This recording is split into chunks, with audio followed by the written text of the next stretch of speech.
Welcome to Baby Boomer Tales. My name's Jim. You can find us at babyboomertales.com. Once you've landed at our webpage, you can find links to our Boomers General Store, to our Facebook page, to our YouTube channel, and many links to where you can listen to our podcast.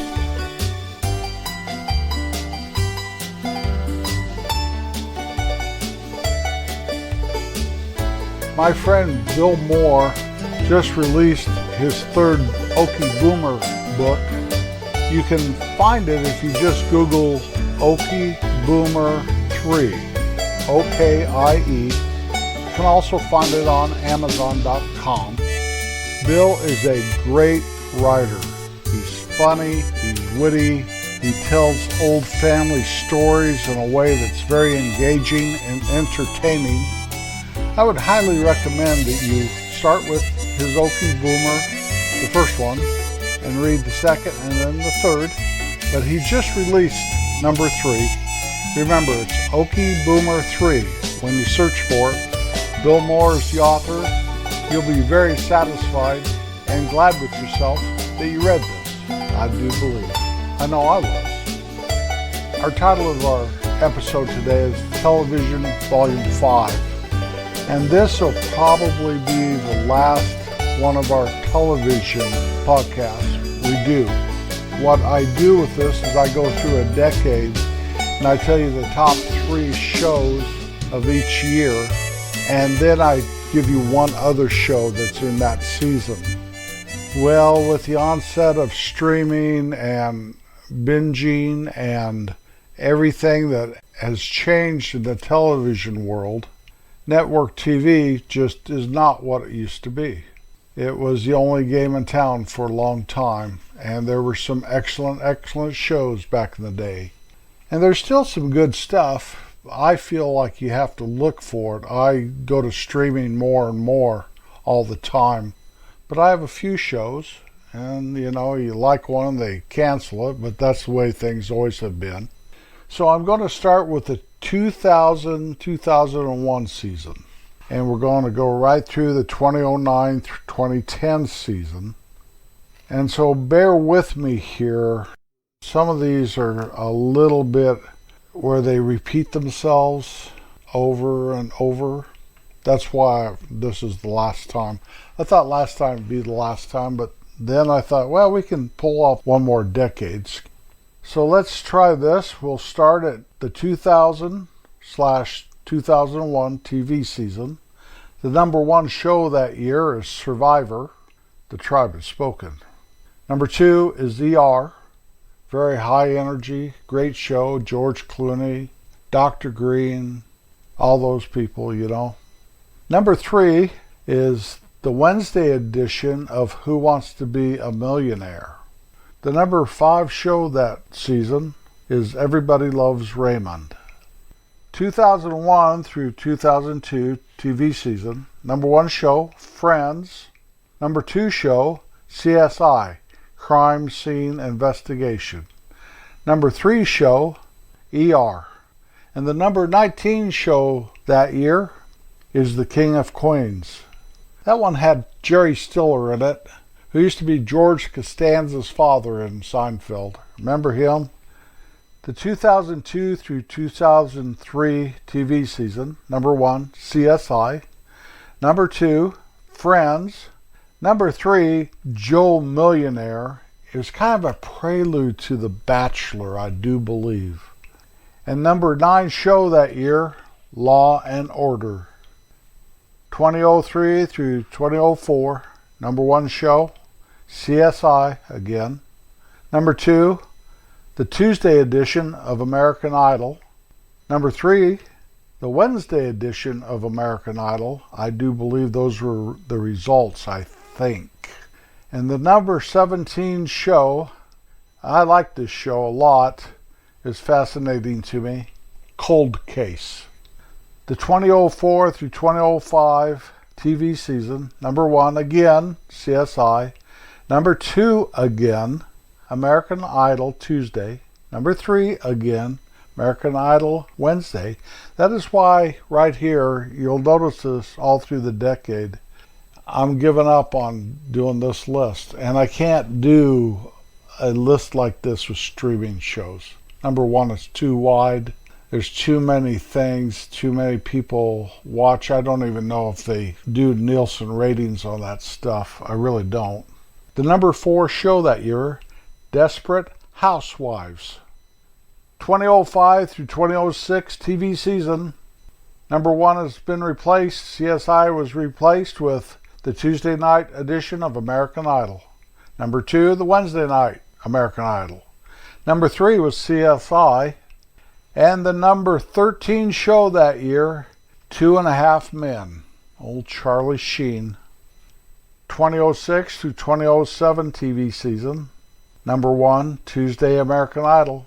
Number 2, Wednesday American Idol. Number 3, the Monday edition of Dancing with the Stars.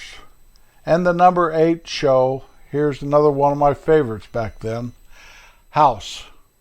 I always seem to kind of like those doctor and hospital shows for some reason. Let's continue with our dittos.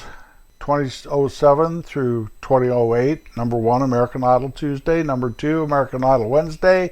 Number 3, Dancing with the Stars Monday edition. And the number 20 show, and this is one that fascinated me. I should stream it to see if I'm as fascinated anymore. I only watched it through, I don't even think I watched the last season, but when it was first came on, it was great. Lost. Remember Hurley? The 2008 through 09 TV season, it flipped a little. American Idol Wednesday was the number 1 show, and American Idol Tuesday was the number 2 show. And then the number 3 show, again, is the Monday edition of Dancing with the Stars. Did you guys watch that? Dancing with the Stars? Yeah, I know it was a big hit, but I never did watch it. In the number 6 show that year, The Mentalist. 2009 through 2010 TV season. American Idol Tuesday went back to being number 1, and American Idol Wednesday went back to being number 2. The number 3 show was still Dancing with the Stars Monday edition. And the 14th rated show that year was a tie, a 3-way tie. I thought I'd put these 3 out there because they're actually pretty good. The first one was The Big Bang Theory. I always called it the Nerds Show. Criminal Minds and The Good Wife. Now, The Good Wife was kind of, remember Nurse Hathaway back on ER? Well, now all of a sudden she's the good wife.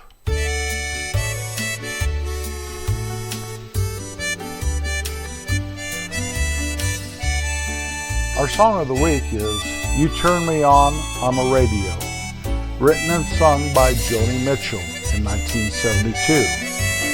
She wrote this iconic song in response to her record label wanting her to release a hit song. This was her first hit song. It reached number 25 on the Billboard Hot 100, even though this was her 5th studio album. Graham Nash, David Crosby, and Neil Young were on this song. You Turn Me On, I'm a Radio. Now, Joni had some big hits, and I think she is one of the best female songwriters of that era. Besides You Turn Me On, I'm a Radio, she had Both Sides Now. It was more popular with Judy Collins' version, but Joni wrote it. Big Yellow Taxi, Woodstock, and I like her version better than Crosby, Stills, and Nash's version. Free Man in Paris, Help Me, and The Circle Game. Perhaps my favorite of all her songs.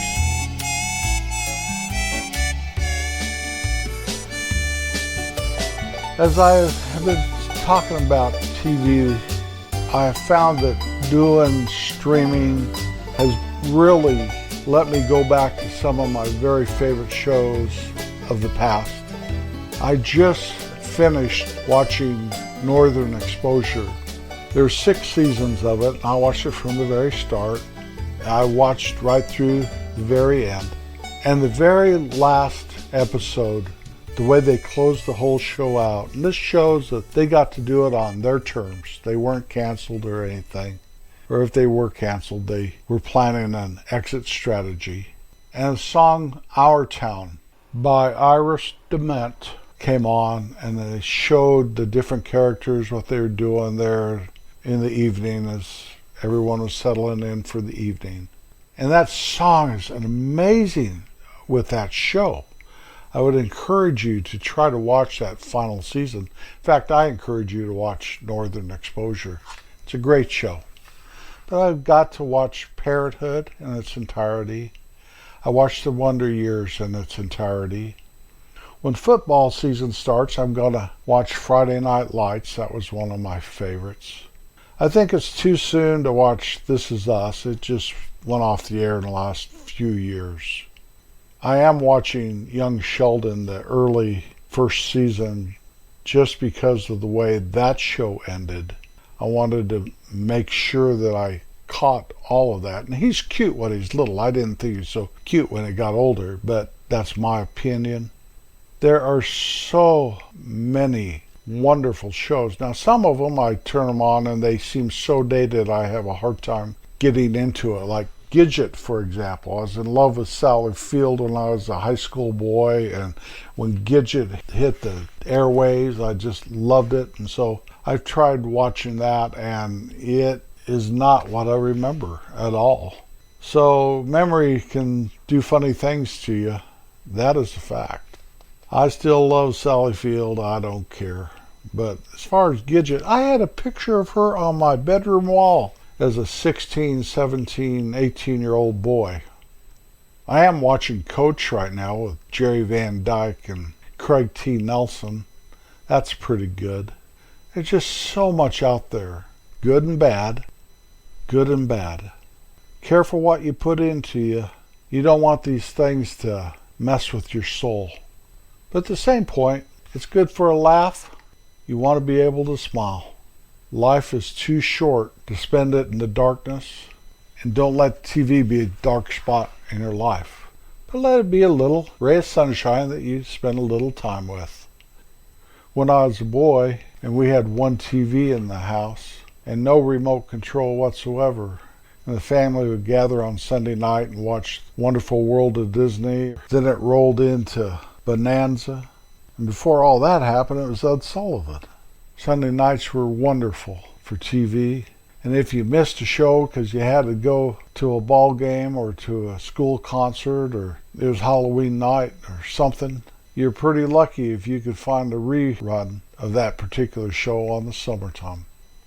Today, it's easy. If it's not streaming, it's not working, or you forgot to DVR it, all you have to do is go to ABC or CBS or NBC's website, and you can just watch it there. Now, you might have to put up with a commercial or two, where if you thought to DVR it, you can just bypass those commercials, just lickety-split. And if you do forget to DVR something, my goodness, man, set it so it records it every week, so you don't have to go through the hassle of trying to find it on their website. Although it's really no hassle at all, just you can do it faster than knick, knack, paddywhack, give a dog a bone. So anyway, that's about it for this week. Be kind out there. You'll be glad you were. Thank you for riding along today. I'll be back next Wednesday. Peace out.